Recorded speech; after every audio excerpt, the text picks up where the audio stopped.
One of my pet peeves is parentheticals. A parenthetical is a little statement between parentheses about how a line should be spoken.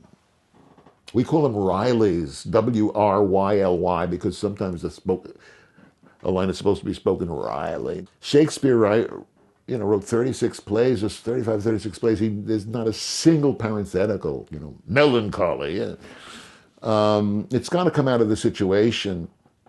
More to the point, film is collaboration. What a lot of people tell me about writing for the screen that frightens them about it is that how many people come between you and the final work.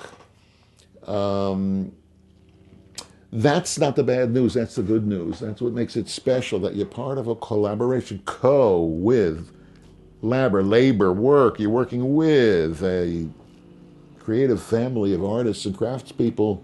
Anybody who's ever been in a high school play knows the wonderful sense of family that everybody has when they engage in a creative enterprise like that. Actors don't appreciate being told how the line should be read. They are going to lend their own creativity to it. They're not automatons, they're not robots.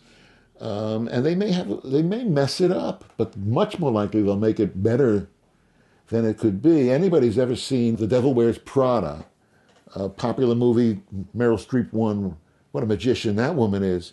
She won one of her several Best Performance Oscars for that movie.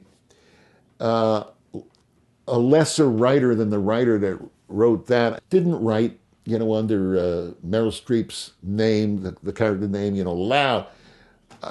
She's a powerful figure. You figure we're doing like this. Meryl Streep plays the whole thing like this. She never raises her voice. She always talks quietly. And so people lean forward. That's how you engage people. My sister, who is best known these days as Lucille Bluth in Arrested Development and as Mallory Archer in Archer, years and years and years ago was in a Clint Eastwood movie that she's very famous for, a very different role. Evelyn Draper, the murderess, in Play Misty for Me, a really good movie that holds up very, very well. The first movie that Clint ever directed. And there's a scene, she plays a murderer, a woman who has a romance with this FM disc jockey, that's Clint, and then she starts to stalk him and haunt him. At one point, she's standing in his way. He's in his car, and he's got she takes the keys out of his car and steps back. She's standing in front of the car, and he's stuck. She's trying to get him to come to a date, but they've already broken up. To make a date to have dinner, she's got a couple of steaks, and she's got a bottle of Burgundy. Why can't we, old friends, have dinner?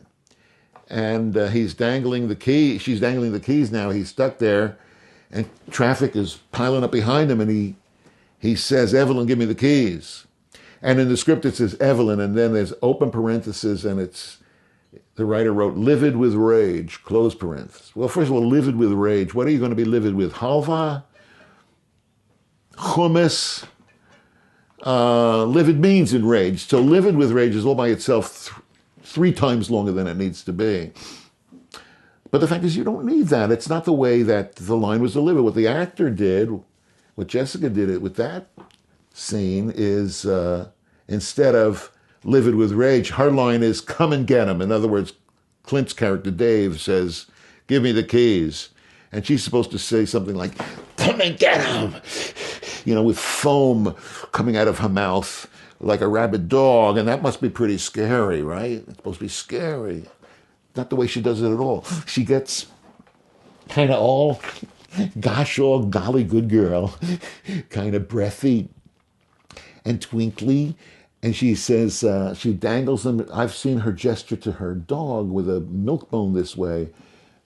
And I'm sure that's what's going on in her mind when she's playing the scene. And she says, instead of coming, she says, well, come and get him. Kind of real breathy and kind of down here and kind of sexy. That is so much scarier then livid with rage, because there the action, the emotion plays where all art should play, which is in the head of the mind, the body of the observer. Not just video games and computer games are interactive, all art is interactive. And the way you get interactive is not by shoving a lot of data and instructions at people, but pulling back. I've just finished reading a script now. I do a lot of script analysis in the industry, a lot of script doctoring. I give notes to writers who have deals at studios and want me to ask the hard questions before the producer asks them. And sometimes the studio itself will come to me and say, she owes us another draft. Help us help her. And of course, they pay me big fees to do this. And I see again and again and again, like the one I was just reading, instructions that just, again, they're examples of getting in your own way. We can't figure out the story. She pauses, she turns, she scratches her head, she takes a beat. Please leave that all out. Tell only what you must tell, and consider anything that you can throw away a victory. It's maturing as a writer means learning not just to throw stuff away, but to love to throw stuff away. When we're immature as writers, when we're new, when we're amateurs, when we're dilettantes, we just feel this way. We wrote this thing and we threw it. We had to throw it away, and it's hard to write anything else, because how am I going to get up what I have to get up to write that if I may end up just throwing it away? And the answer is you must consider it not a failure, but a success to throw something away. Everything's an experiment. Will this work? And you know, when Thomas Edison invented the light bulb, he tried, 700 different potential filaments before he came up with tungsten in an evacuated globe. He tried, for example, hair at one point, human hair. It didn't work.